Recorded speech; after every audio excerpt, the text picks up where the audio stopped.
हाँ भाई, प्रायद्वीपीय भारत शुरू करने जा रहे हैं क्या? प्रायद्वीपीय भारत। प्रायद्वीपीय भारत के अंदर ये कौन सा पार्ट है? चौथा पार्ट है ना, ये चौथा पार्ट है प्रायद्वीपीय भारत।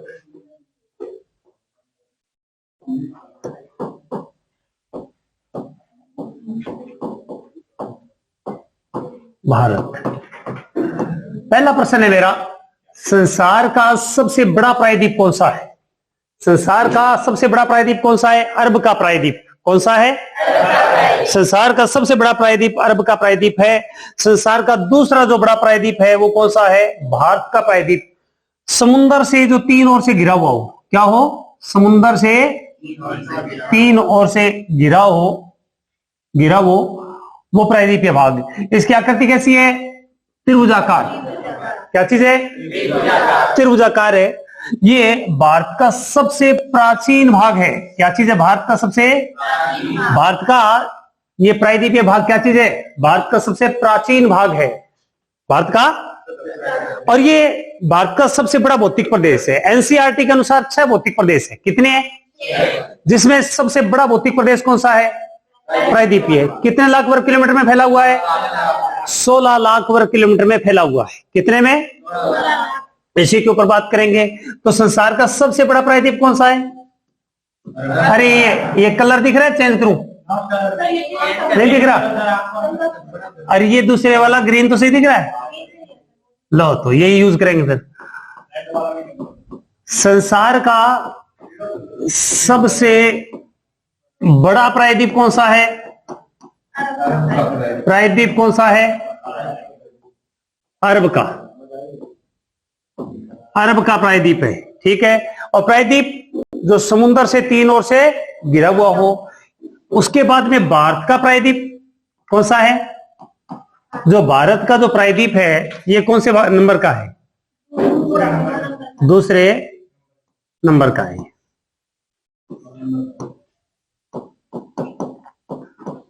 प्रायद्वीप दूसरे नंबर का प्रायद्वीप है। क्या है? ये कितने वर्ग किलोमीटर में फैला हुआ है? 16 लाख वर्ग किलोमीटर में फैला है। कितने में? 16 लाख वर्ग किलोमीटर में फैला है। अब मैं थोड़ा सा इसके बारे में बता दूं। जो प्रायद्वीप है कहां से कहां तक है आपको पता होगा। यहां से ये अरावली है। क्या चीज है? है ना अरावली। ऐसे इस साइड से ऐसे ये किसका हिस्सा है? प्रायद्वीप का हिस्सा है। किसका हिस्सा है? ये जी अरावली होगी। कौन सी होगी? ये अरावली। मैं ओनली ए लिखता हूं यहां पर। अरावली। अरावली के साथ में यहां पर इस साइड में कौन सा है? ये मालवा का पठार है। कौन सा है? मालवा का पठार है। मालवा के पठार के साथ में इधर बताओ कौन सा है? कल बताया था।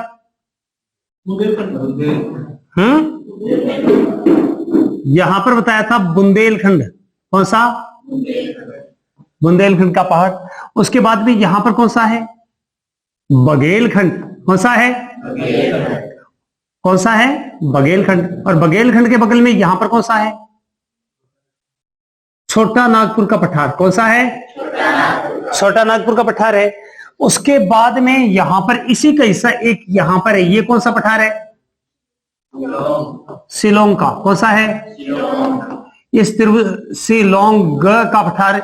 ये मुख्य भूमि से अलग है। क्या चीज है? मुख्य भूमि से अलग है। उसके बाद में यहां पर ये कौन सा हिस्सा है? बताएं भाई। बताओ भाई। छोटा नागपुर महानदी। महानदी का बेसिन कौन सा है? उसके बाद में यहां पर कौन सा है? दंडकारण्य। कौन सा है? दंडकारण्य 1। उसके बाद में यहां पर कौन सा है? कौन सा है? तेलंगाना का पठार। उसके बाद में ये कौन सा है? ये थोड़ा सा ज्यादा हिस्सा यहां तक मान लेता हूं मैं। दक्कन का भाग। कौन सा? ये दक्कन का पठार। कौन सा है? दक्कन का पठार। उसके बाद में यहां पर इस साइड में आ जाएं तो ये एक बड़ा भाग है। ये कौन सा है? ऊपर वाला भाग कौन सा है? मैसूर का पठार। कौन सा है? और नीचे वाला भाग कर्नाटक का भाग है। कौन सा भाग है? कर्नाटक का भाग है, और ये इधर ऊपर और जाए तो ये कौन सा भाग आ जाता है? देखो ये यहां से ये दक्कन का जो भाग है ना, ये जो भाग है, ये यहां से बीच में इसमें हटा देता हूं, ये दक्कन के पठार का भाग का हिस्सा है। किसका हिस्सा है ये दक्कन के पठार का भाग है। उसके बाद में मालवा का पठार थोड़ा सा नीचे आ जाएगा। क्या आ जाएगा? ये नीचे आ जाएगा। ये पूरी तरह से प्रायद्वीपीय भारत का भाग है। किसका भाग है? प्रायद्वीपीय भाग को हम समझ लेते हैं कितने भागों में बांटते हैं? दो भागों में। एक गौण भाग भी है। क्या चीज है? एक गौण भाग भी है। ये भाग कौन कौन से है? देखो, पहला भाग कौन सा है? पहाड़ी क्षेत्र। कौन सा है? पहाड़ी क्षेत्र। पहाड़ी क्षेत्र, पहाड़ियां। दूसरा कौन सा है? पठार। और तीसरा गौण क्षेत्र को क्या बोलेंगे? मैदान। कौन सा है? मैदान। ये तीन भागों में इसका अध्ययन करेंगे। कितने भागों में अध्ययन करेंगे? तीन भागों में अध्ययन करेंगे। पहला जो पहाड़ी क्षेत्र है, पहाड़ी क्षेत्र में कौन कौन आएगा? कौन कौन सा आएगा? एक तो आ जाएगा जी अरावली आ जाएगा। कौन सा आ जाएगा? दूसरा विंध्याचल पर्वत आ जाएगा। कौन सा आ जाएगा? विंध्याचल आ जाएगा। तीसरा कौन सा आ जाएगा? सतपुड़ा आ जाएगा। कौन सा आ जाएगा? सतपुड़ा आ जाएगा। क्या आ जाएगा? अरावली, विंध्याचल और सतपुड़ा आ जाएगा। कौन सा आ जाएगा? ये तीन भागों में इसका अध्ययन करेंगे। कितने भागों में अध्ययन करेंगे? तीन भागों में अध्ययन करेंगे। पहला जो पहाड़ी क्षेत्र है, पहाड़ी क्षेत्र में कौन कौन आएगा? कौन कौन सा आएगा? एक तो आ जाएगा जी अरावली आ जाएगा। कौन सा आ जाएगा?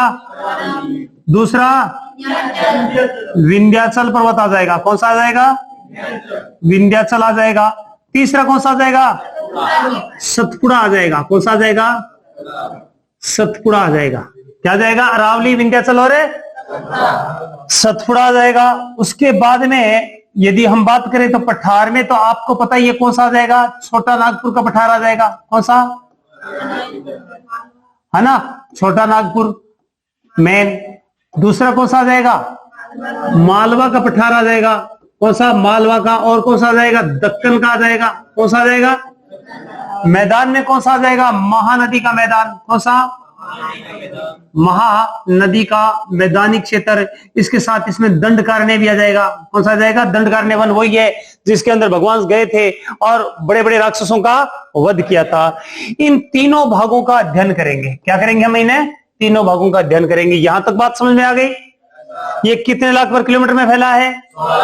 ये 16 लाख वर्ग किलोमीटर के अंदर फैला हुआ है। भारत का प्रायद्वीप दुनिया का दूसरा बड़ा प्रायद्वीप है। सबसे बड़ा प्रायद्वीप कौन सा है? अरब का प्रायद्वीप। कौन सा है? अरब का प्रायद्वीप है। अब देखिए दूसरे नंबर पर हम बात करें कि सबसे पहले यहां पर प्राचीन जो भाग है कौन सा है? ये कौन सा है भाई? अरावली है। कौन सा है? अरावली।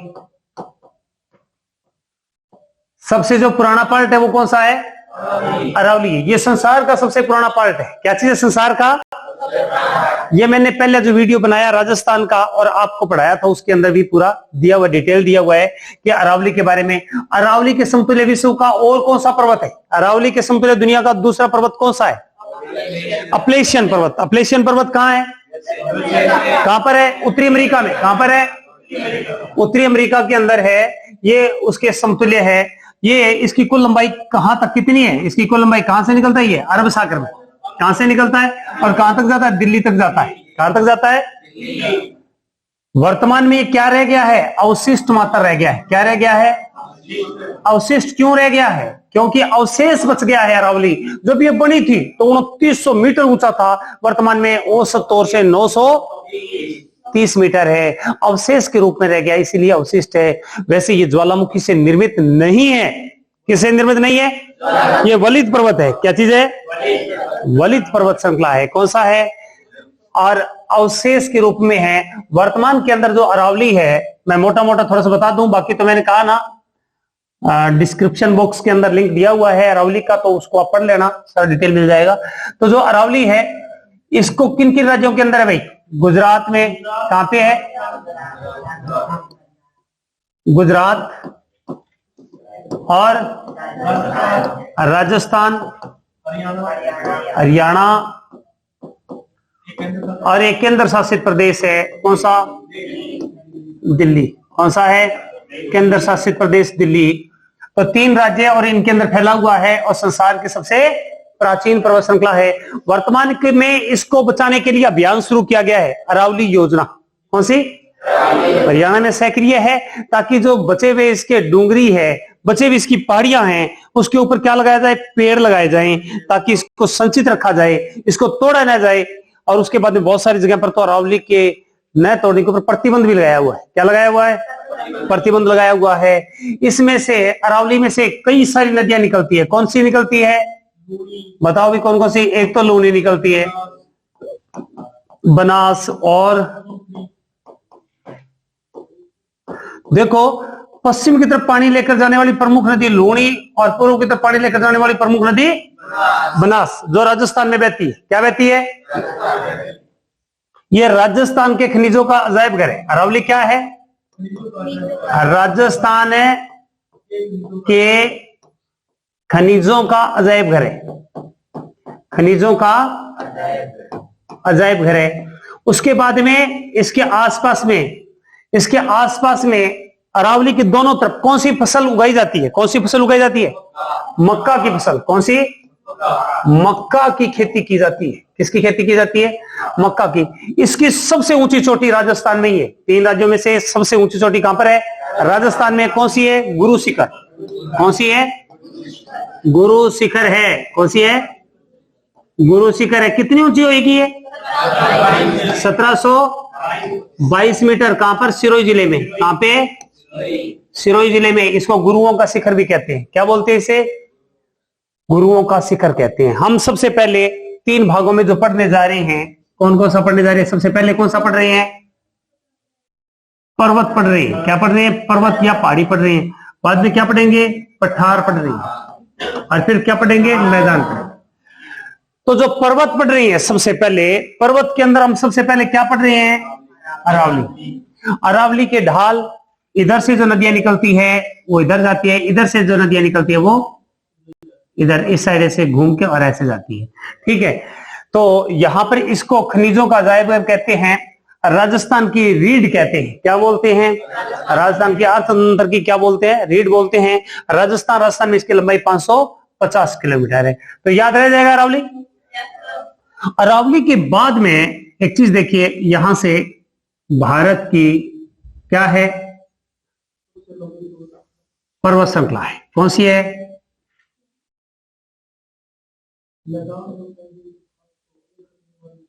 ये क्या चीज है? ये विंध्याचल पर्वत श्रृंखला है। क्या चीज है ये? विंध्याचल पर्वत श्रृंखला है। और विंध्याचल पर्वत श्रृंखला भारत को, उत्तरी भारत और दक्षिण भारत को 2 भागों में बांटती है। कितने भागों में बांटती है कि नहीं? 2 भागों में बांटती है। ये कितने भागों में बांटती है? ये 2 भागों में बांटती है। कौन? विंध्याचल पर्वत श्रृंखला भारत को कितने भागों में? 2 भागों में विंध्याचल पर्वत बांटता है। चलिए बताओ, आपसे प्रश्न है, विंध्याचल पर्वत की सबसे ऊंची चोटी कौन सी है? सद्भावना। कौन सी है? ऊंचाई कितनी की होगी? सद्भावना ऊंचाई कितनी है? लगभग है ये 753 मीटर। मैंने इसकी सबसे ऊंची चोटी बताई है सद्भावना चोटी। कौन सी है? लगभग कितनी है? 753 मीटर है। कितनी है? 753 मीटर। इसकी ये पूर्वी पहाड़ी जो है, इसकी पूर्वी पहाड़ी जो इस साइड में यहां पर फैली है, इसका नाम क्या भाई? पार्श्वनाथ की पहाड़ी। कौन सी है? पार्श्वनाथ की पहाड़ी। वायदीय में प्रश्न पूछ ले आपसे कि विंध्याचल पर्वत में से एक पूर्वी दिशा में एक पहाड़ी निकलती है, उसका नाम क्या है? पार्श्वनाथ की पहाड़ी। कौन सी है? पार्श्वनाथ की पहाड़ी है। ये भारत को 2 भागों में बांट रही है। कितने भागों में बांट रही है? ये भारत को 2 भागों में बांट रही है। फिर आपको पता है यहां से इसके बराबर बराबर में एक नदी आती है जिसका नाम क्या है? कौन सी नदी है? नर्मदा नदी है। ऐसे ये नदी भी भारत को, नदी का पूछ ले कि भारत को दो भागों में कौन सी बांट रही है, तो नर्मदा नदी। और यदि पर्वत श्रृंखला का कह दे तो विंध्याचल पर्वत श्रृंखला है। संत लोगों ने इस पे खूब तपस्या की है। अभी आपको संतों की गुफा मिल जाएगी, संतों के आश्रम मिल जाएंगे विंध्याचल पर। उसके बाद में यदि हम बात करें तो इस नदी के दक्षिणी भाग के अंदर एक पर्वत श्रृंखला है। कौन सी है? कौन सी है भाई? ये सतपुड़ा पर्वत श्रृंखला है। कौन सी है? सतपुड़ा। सतपुड़ा में से ऐसे करके भी एक पर्वत श्रृंखला और निकलती है। कौन सी निकलती है भाई? ये है मेकाल। और ये कौन सी है? महादेव। कौन सी है? किस में से निकल रही है भाई? ये सतपुड़ा में से पहले निकला है कौन सा? महादेव कहे निर्वाणी सुन गिरजा अमर कहानी। महादेव पर्वत श्रृंखला कौन सी है? और बाद में कौन सी निकल रही है? मेकाल। कौन सी है? और वैसे ही महादेव जी काल का ही रूप है ना। महादेव कौन है? ये सत्य बात है। सत्य से सतपुड़ा याद रखो। पहले महादेव है, पहले महादेव है, इसको इधर मत कर देना। पहले महादेव, महादेव पर्वत श्रृंखला किसका हिस्सा है? सतपुड़ा का हिस्सा है। बाद में कौन सा है? मेकाल है। ये भी किसका हिस्सा है? आपको बता दूं, इस सतपुड़ा की सबसे ऊंची चोटी या प्रायद्वीपीय भारत के उत्तरी भाग में सबसे ऊंची चोटी कौन सी है? धूपगढ़। कौन सी है? धूपगढ़। और धूपगढ़ जो चोटी है, वो धूपगढ़ चोटी कहां है? कहां पर है ये? महादेव चोटी कहां पर है भाई? व्हाइट ले लें क्या? है ना, व्हाइट के साथ येलो हो जाएगा। ठीक है, अब दिख रहा है क्या? दिख रहा है? ये देखिए, नहीं देखिए होगा अभी उपड़ावा, कोई बात को नहीं। ये कौन सी चोटी है? महादेव पर सबसे ऊंची चोटी। यदि आपको पूछ ले सतपुड़ा की सबसे ऊंची चोटी कौन सी है, सतपुड़ा की, तो भी कौन सी है? धूपगढ़। कौन सी है? लो जी, धूप। धूप में निकला ना करो रूप की रानी है दिखाना। धूपगढ़, धूपगढ़ की ऊंची चोटी है। अब इसकी ऊंचाई कितनी है? 1350 मीटर ऊंची है ये। चलिए ये बता दो धूपगढ़ किस राज्य में है? धूपगढ़ किस राज्य में स्थित है? ये प्रश्न है आपसे। ठीक है, अब दूसरा प्रश्न है मेरा कि यहां पर जो मेकाल पर्वत है, मेकाल के ऊपर भी, किसके ऊपर है?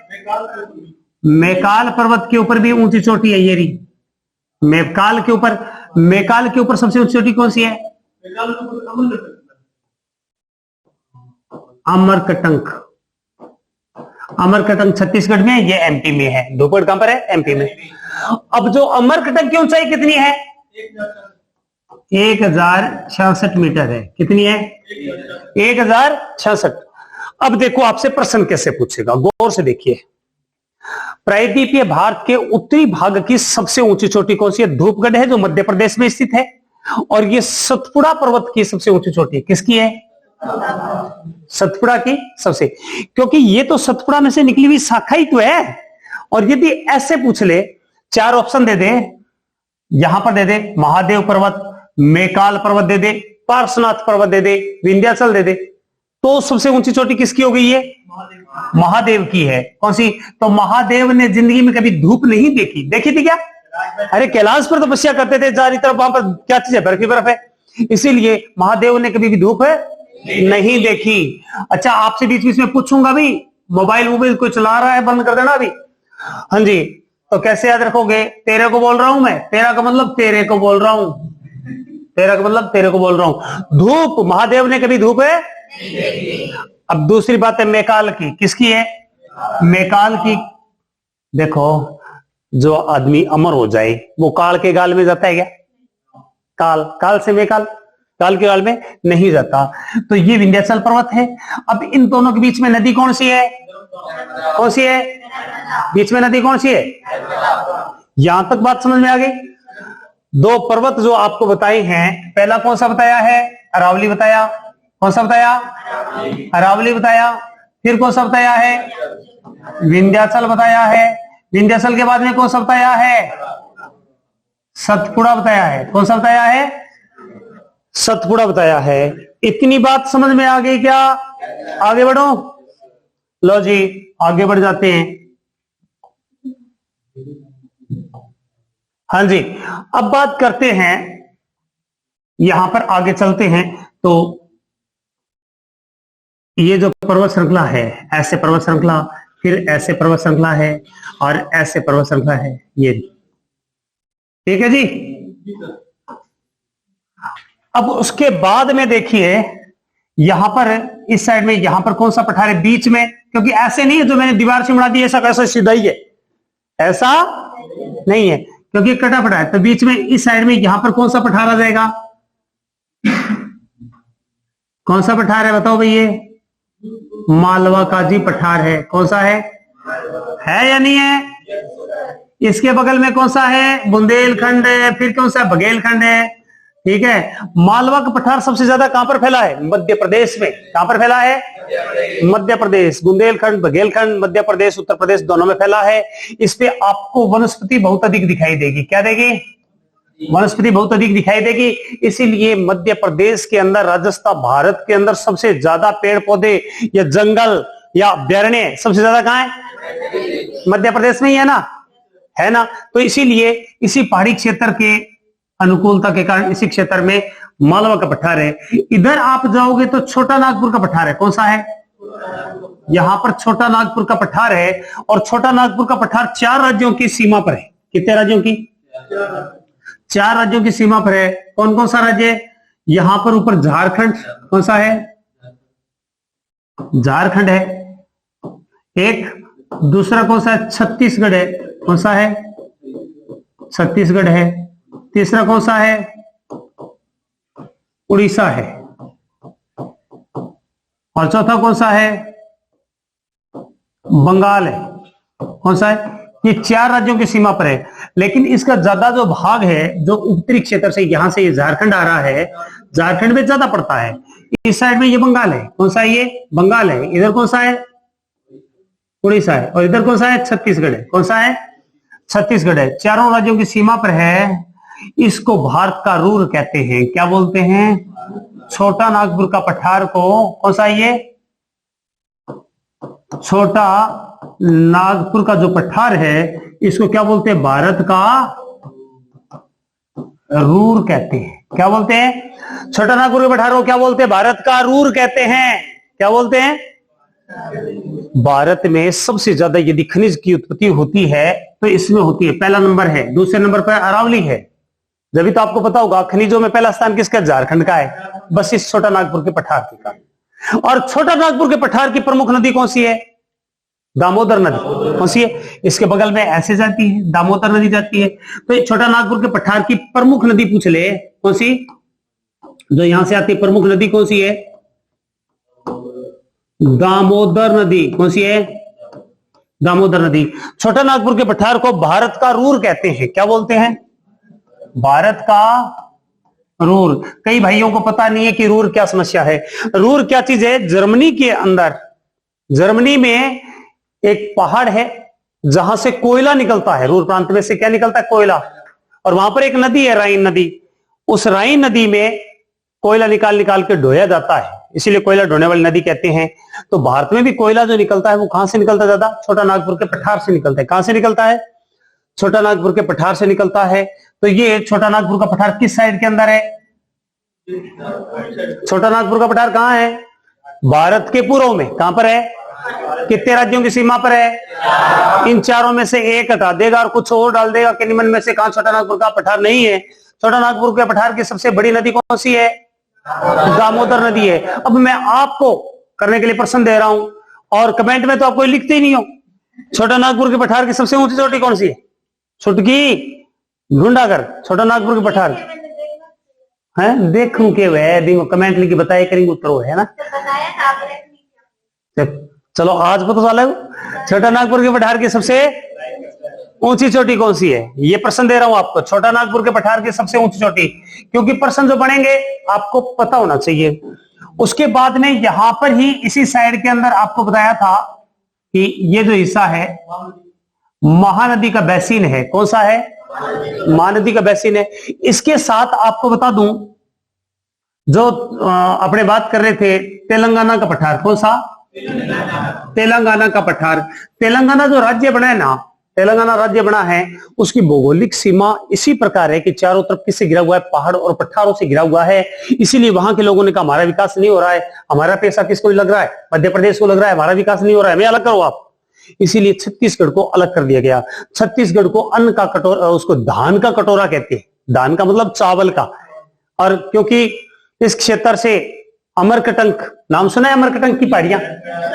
अमरकटंक की जो पहाड़ी है, अमरकटंक की पहाड़ी बाहिब ऐसी पहाड़ी है जिसमें से पूर्व को भी नदियां जाती है, पश्चिम को भी जाती है, उत्तर को भी जाती है। और ये भारत का जो अमरकटंक का क्षेत्र है, कौन सा है? मैंने अभी बताया ना, अमरकटंक की पहाड़ी छत्तीसगढ़ में सबसे ऊंची पहाड़ी। अमरकटंक का जो पहाड़ है, अमरकटंक की चोटी किस पहाड़ पर है बताइए? किस पर है ना? अब उसके बाद में इसमें चारों तरफ, अमरकटंक से चारों तरफ नदियां जाती है। क्या जाती है? चारों तरफ। इसीलिए नदियां जाती है तो इस क्षेत्र के अंदर पानी जाता है। तो जब पानी ज्यादा होगा तो कॉमन सी बात है, इनने भी धान बो दो, इनने भी धान बो दो, इनने भी धान बो दो, इनने भी बो दो। इसीलिए छत्तीसगढ़ को क्या बोलते हैं? धान का कटोरा। क्या बोलते हैं? धान का कटोरा। अमरकटंक के कारण इसको क्या बोलते हैं? धान का कटोरा कहते हैं। याद रहेगा कि नहीं रहेगा? तेलंगाना का जो पठार है, वो तेलंगाना का पठार होने के पीछे मुख्य कारण क्या है? उसकी जो भौगोलिक सीमा है। क्या चीज है? जो भौगोलिक सीमा ऐसे, इसके चारों तरफ क्या है? पठारी भाग है। ये तो तट आ गया, ये भौगोलिक भाग होने के तेलंगाना का पठार। यहां पर ऐसे करके दो पहाड़ियां आकर मिलती है तमिलनाडु में। बताओ कौन कौन सी पहाड़ियां आकर मिलती है? यहां पर पूर्वी घाट और पश्चिम घाट आकर मिलते हैं। क्या मिलते हैं? पूर्वी और पश्चिमी घाट आके मिलते हैं। अब दो पहाड़ियां मिलती है। इस साइड से कौन सी आती है भाई? इस साइड से तो आती है अन्नामलई। क्या आती है? अन्नामलई। और इधर से कौन सी आती है? नीलगिरी। कौन सी आती है? नीलगिरी। दक्षिण के अंदर अन्नामलई और नीलगिरी की पहाड़ी यहां पर आके तमिलनाडु में आकर मिल जाती है। तो यहां पर दक्षिण की सबसे ऊंची चोटी है। यहां पर दक्षिण प्रायद्वीप की सबसे ऊंची चोटी अन्नामलई पर अन्नामुदई। कौन सी है? अन्नामुदी भी लिखा होता है कई जगह पर, अन्नामुदी। वैसे इसका नाम होता है अन्नामुदई। क्या है? इसकी ऊंचाई कितनी है? 2695 मीटर, लगभग पौने 3 किलोमीटर ऊंची है। क्या है? ये प्रायद्वीपीय भारत की सबसे ऊंची चोटी है और ये केरला के अंदर है, एर्नाकुलम जिले के अंदर है। कहां पर है ये? केरला के एर्नाकुलम जिले में है। कौन सी? कौन सी? याद रखो, प्रायद्वीपीय भारत 16 लाख वर्ग किलोमीटर में फैला है। कितना? और इसकी सबसे ऊंची चोटी कौन सी है? अन्नामलाई। कौन सी? मलाई खा गया। अन्नामलाई कौन सी है? अन्नामलाई पर्वत के ऊपर अन्नामुदी आंख्या मोदी, विश्वास ना करो। कितनी ऊंची है? 2695। लेकिन ये तमिलनाडु वालों कहते हमारी तो न्यारी चोटी है आरी। ये नीलगिरी की सबसे ऊंची चोटी कौन सी है? दोदा बेटा सो जा। दादाजी बेटे ने सुआवे ना सो तो घुका आगे मारूंगा थप्पड़ मुंह लो जगो। दादा बेटा सो जा। ऊंचाई कितनी है? 26 छेल छबीला। और 26 को छेल छबीला पोता। दादा कहता है बेटे को सो जा। छेल छबीला कटा नहीं तो छत पर छोड़ आऊंगा। ओखड़ा ले जी, है ना। नीलगिरी की सबसे ऊंची चोटी कौन सी है? कौन सा है? नीलगिरी की सबसे ऊंची चोटी कौन सी है? दोदा बेटा है। कौन सी है? दोदा बेटे है। अन्नामलई की सबसे ऊंची चोटी कौन सी है? छेल छबीला कटा नहीं तो छत पर छोड़ आऊंगा। ओखड़ा ले जी, है ना। नीलगिरी की सबसे ऊंची चोटी कौन सी है? कौन सा है? नीलगिरी की सबसे ऊंची चोटी कौन सी है? दोदा बेटा है। कौन सी है? दोदा बेटे है। अन्नामलई की सबसे ऊंची चोटी कौन सी है? प्रायद्वीपीय भारत की सबसे ऊंची चोटी कौन सी है? उत्तरी प्रायद्वीपीय भारत की सबसे ऊंची चोटी कौन सी है? धूपगढ़। किस पर्वत पर है? महादेव को ने कभी धूप महादेव किसका हिस्सा है? सतपुड़ा का हिस्सा है। किसका हिस्सा है? प्रश्न पूछ ले, प्रायद्वीपीय भारत में सबसे ज्यादा आय का स्रोत कहां है? छोटा नागपुर का पठार कौन सा है? प्रायद्वीपीय भारत को मैदान से अलग करने वाली नदी पूछ ले तो कौन सी है? नर्मदा है। अलग करने वाली पर्वत श्रृंखला कौन सी है? विंध्याचल है। कौन सी है? विंध्याचल है। और अच्छा, प्रायद्वीपीय भारत का दक्षिणतम बिंदु जहां पर पूर्वी घाट पश्चिमी घाट मिलते हैं तमिलनाडु में। कहां पे? दक्षिण और ये पूर्वी घाट और पश्चिमी घाट दोनों मिलते हैं, वहां पर प्रायद्वीपीय भारत खत्म हो जाता है नीलगिरी की पहाड़ी पर। कहां पे? नीलगिरी की पहाड़ी पर।